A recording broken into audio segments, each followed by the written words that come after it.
tardes, seguimos en la cobertura de CAE 2019 con Semana Económica. Estamos ahora con Elsa Galarza.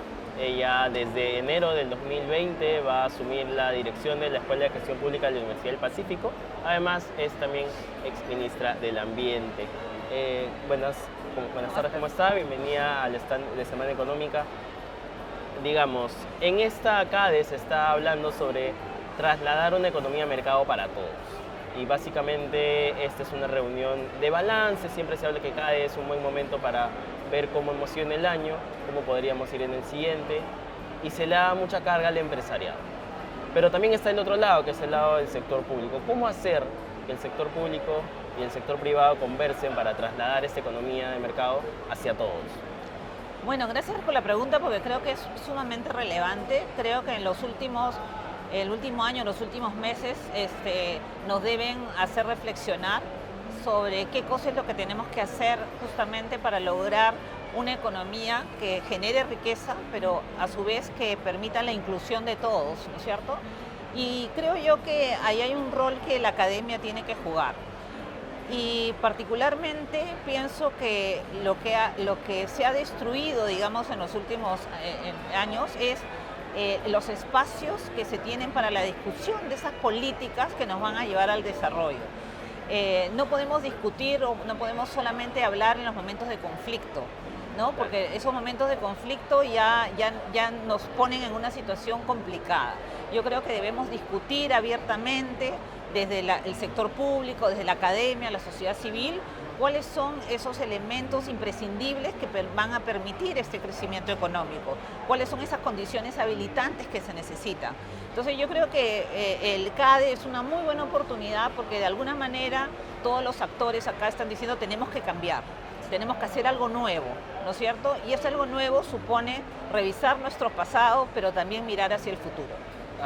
Hoy se presentó el presidente Vizcarra también y dijo que justamente era buscar ese cambio porque desde la sociedad civil y con el entorno regional de lo que está pasando en Colombia, lo que está pasando en Chile, hay un grito de posible riesgo social de que eso también se pueda replicar aquí. Hay muchos especialistas que dicen que no, pero ¿cómo hacer que el empresariado se convenza de que este cambio es necesario? Bueno, tú has escuchado las presentaciones que han habido el día de hoy. Creo que desde el lado público, pero también desde el lado privado, hay una clara compromiso de decir vamos a hacer las cosas diferentes, no vamos a aceptar más la corrupción, tenemos que mirar a este país y darle una salida, ¿no es cierto? Y creo que en ese sentido están diciendo, bueno, hagamos las cosas diferentes. Y en ese sentido creo que debemos buscar mecanismos que permitan justamente que esa riqueza que necesitamos de todas maneras tener, digamos, no queremos distribuir pobreza, queremos distribuir riqueza. Y entonces el sector privado es importante porque son los que van a invertir, ¿no? Pero también es importante generar mayor empleo, generar educación que permita justamente que ese acceso al empleo sea un empleo de calidad, ¿no es cierto? Pero necesitamos también tener los elementos básicos de salud, de educación. Entonces, creo que hay un trabajo ahí que hacer muy fuerte. Creo que un pilar importante es la educación, pero no solamente la educación de base, sino también la educación del servidor público, la educación de todo ese aparato que hay muchos comentarios que se hacen acá que todavía el Estado es muy burocrático, ¿no? Que no encuentran unos aliados para el desarrollo, sino por el contrario, unas trabas. Entonces, ¿qué cosas debemos hacer desde la academia para tener un funcionario público más eficiente, más proactivo, mirando el futuro, con nueva tecnología, con innovación? Yo creo que en ese sentido se puede colaborar mucho desde la academia. Justamente por ahí, ¿cuáles son los retos? Porque usted va a dirigir ahora la Escuela de Gestión, ¿cuáles son esos retos del sector público? Porque claro, si la empresa genera riqueza que tiene que ser trasladada al ciudadano a través de servicios públicos de calidad que no se están dando, el Perú siempre ha sido reconocido por su estabilidad macroeconómica, su manejo fiscal muy correcto, salimos primer puesto a rankings mundiales en macroeconomía, pero en habilitación de empresas o en calidad de servicios no estamos tan bien. ¿Cómo hacer que este engranaje al final funcione?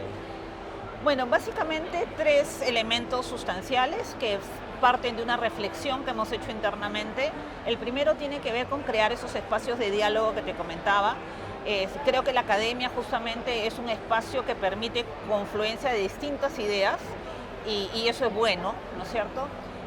Segundo, el hecho de poder tener una discusión informada y en ese sentido también la academia puede permitir transmitir esos conocimientos, la evidencia científica, técnica, que se necesita justamente para evaluar las alternativas que tenemos, ¿no?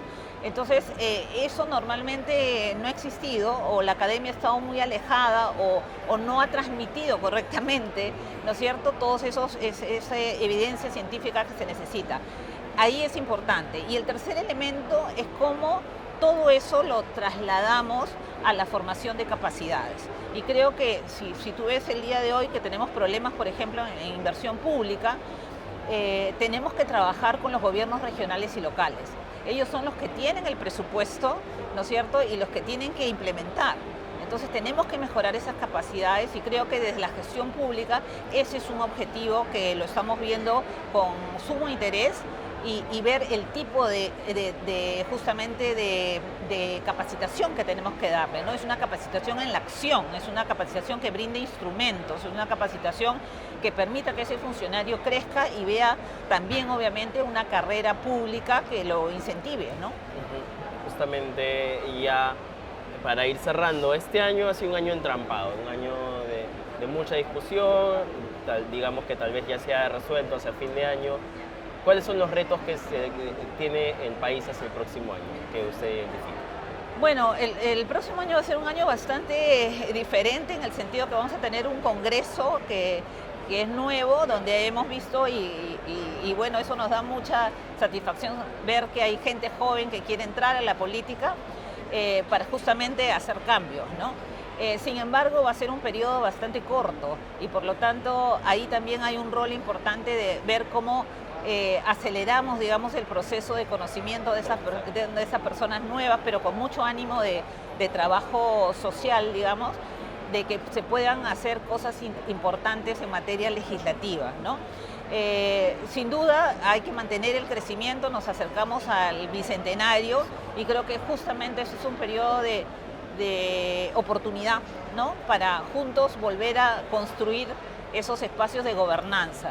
Antes se pensaba que el tema de gestión pública era solo el gobierno. Hoy día creo que está claro que el gobierno por sí solo no puede promover y ser exitoso. Necesitamos al gobierno, necesitamos al sector privado, necesitamos a la sociedad civil informada y necesitamos a una academia también que permita y que colabore con este proceso. Entonces creo que esos son los retos. Esos son los retos entonces que nos esperan. Muchas gracias por estar aquí en el stand de Semana Económica en la CAE 2019.